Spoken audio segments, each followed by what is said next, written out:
Vahima qilmang. Bu Boboshbek kilolab trikotaj materiallari savdosi bilan shug'ullanadiganlarning ko'chasi. Aniqrog'i katta trikotaj bozor. Boboshbekda faqat materiallarni bo'ta trikotajni ipidan tortib tayyor kiyim qilib ishlab chiqaradigan sexlagacha bor ekan. Murskoy, jenskiy, detskiy kiyimlar hammasi shu yerda ishlab chiqarilar ekan va shu yerda o'zidan sotishar ekan. Bular materiallarni zavoddan xom holatda olib kelib, o'zlari bo'yatishar ekan va kilolab sotishar ekan. Trikotaj materiallarining kilosi 25 mingdan 45 minggacha ekan. Shunda materiallarni qalin yuqaligiga qarab 1 metr ichida 1,5 metrdan 3 metrgacha bo'lishi mumkin ekan. Masalan, mana shu poloskali materialni 1 kilosi 2,5 metr chiqdi. Ichi nachosli qishki qalin materiallarning kilosi 40 mingdan ekan. Ani bozordagi zamokli xaridlar bor, shulardan qilinadi-da. Detskiy pijamalarning materialining kilosi 28 mingdan ekan. Detskiylarning assortimentini qarang ko'pligini. Shunda bu ko'cha shu yerdan boshlanib 1 kilometrgacha полный material bozori ekan. Xullas, sportivkalar, sviterlar, pijamalar, ko'yni ishtonlar, shapkalarga mos materiallar hammasi kiloli. Bu ko'chadan asosan ishlab chiqaruvchi tadbirkorlar kelib materialni olib ketishar ekan va kiyim-kechaklar ishlab chiqarishar ekan. Material bozor ertalab 7 dan kechki 6 gacha dam olish kuni siz ishlar ekan. Shunda bu yerda faqat materialmiki?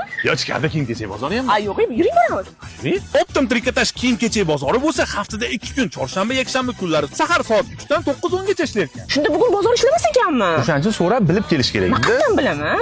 Voy, bu brendlarning ko'pligini qarang. Men bunchalik ko'p sex, bunchalik ko'p do'kon bor deb o'ylamagandim. Masalan, mana shu qo'limdagi kiyimchalarning donasi 33 mingdan, bunisi 25 mingdan to'g'ri kelar ekan. Mana shunaqa upakovkalarda полный eksportga ketar ekan. O'zingizga yoqqan kiyimni betdagi sexlarga olib kelsangiz, birga bir qilib xohlagan kolleksiyangizda chiqarib berishar ekan. Asosan savdogarlar kelib, shu yerda sexda ishlab chiqarilgan kiyim-kechaklarni seriya qilib sotishga olib ketishar ekan. Hatto boshqa davlatlardan kelib ham bularda tiktirib o'zlarida sotgan olib ketishar ekan. Xullas, kim ishlab chiqarish biznesini boshlamoqchi bo'lsa, bu ko'chaga обязательно kelish kerak. Kiyimlarga urganib, pechat qoliplarni ham shu yerda qilib berishar ekan. Siz Boboshbek trikotaj bozori haqida bilarmidingiz? Videoni ishlab chiqarishda soqqani soqqan ko'radigan tadbirkordan ishlarga fiting qilib yuborib qo'ying. Bu bozorga ham bir kelib ketishsin.